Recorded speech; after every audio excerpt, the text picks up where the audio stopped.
Our findings have been that on extrajudicial killings, the causes, because in this project we have engaged the Nigerian police force and also some of their squad, which is the anti-Daba police squad, mandated to fight all criminalities and crime and violence in Kano State. We have also engaged the NDLEA, the National Commission for Refugees, Migrant and Internally Displaced Persons, NCFRMI. We have also engaged the Office of the DPP from the Ministry of Justice. We also engaged the Legal Aid Council of Nigeria, religious and traditional leaders and community members on this project. The causes of extrajudicial killings have been lack of sensitization of the relevant authorities that need to follow the rule of law,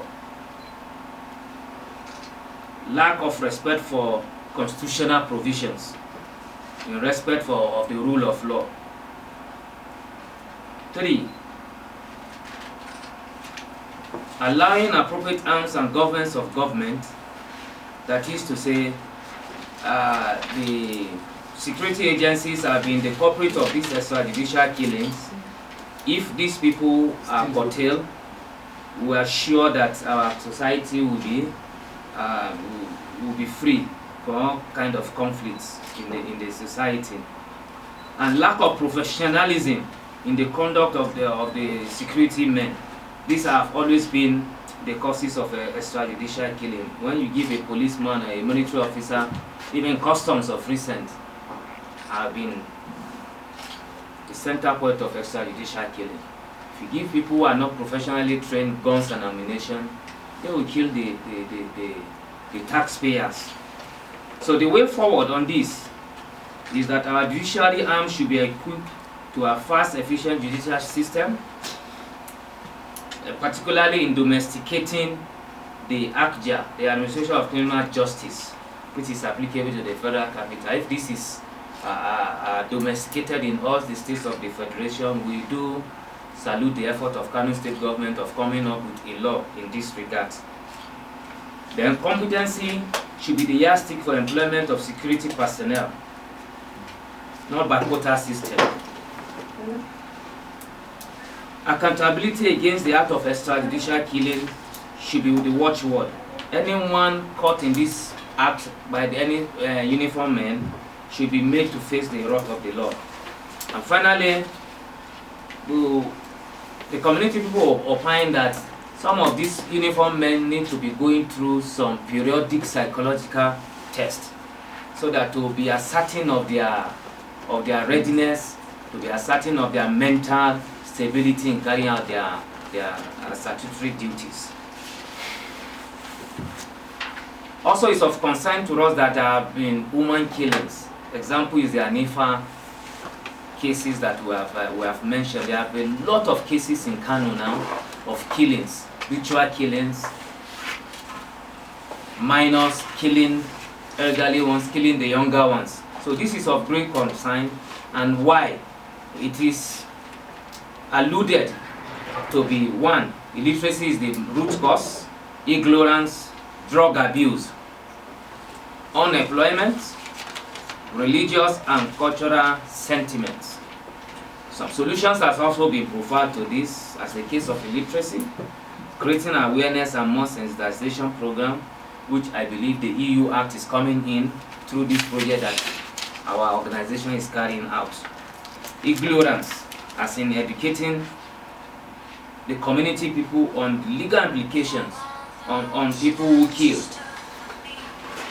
Also, drug abuse has been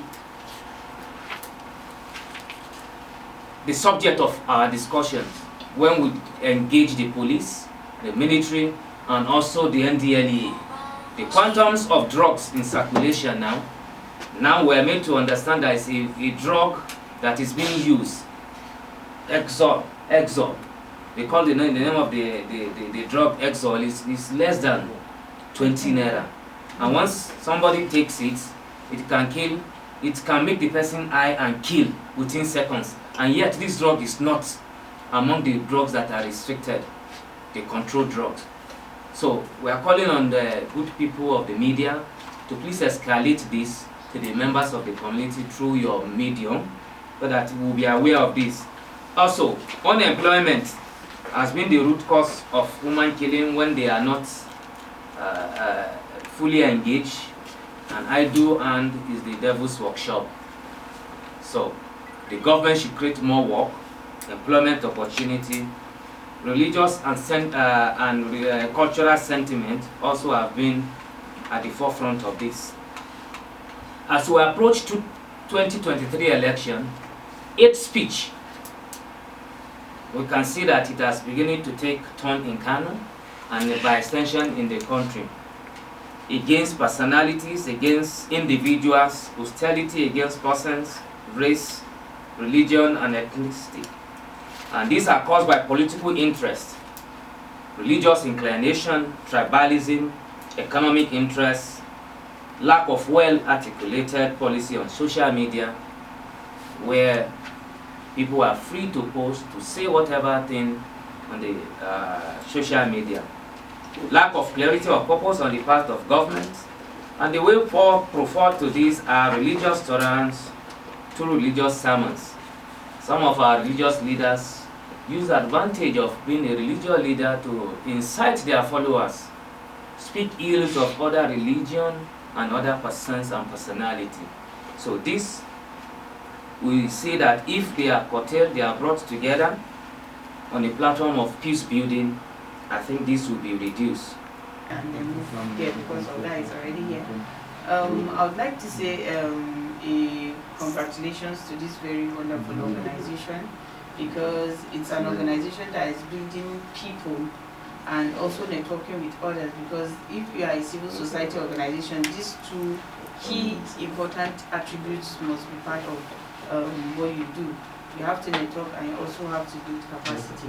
And at all the times, they are always looking up to disseminating information, which is very key. Because once you have information and you are holding it, it's like nobody knows about it. But from time to time, they have been bringing the media together to dispense a lot of the findings that they have, which is very important, because the newsroom is where the news always goes out, and sometimes some of this information that is gotten from the grassroots is not something that we easily get. But because they are always on the field and bringing out this kind of information, it's important for people to know what is happening and what other, how they can bring in other people apart from the media and other critical stakeholders to achieve set objectives.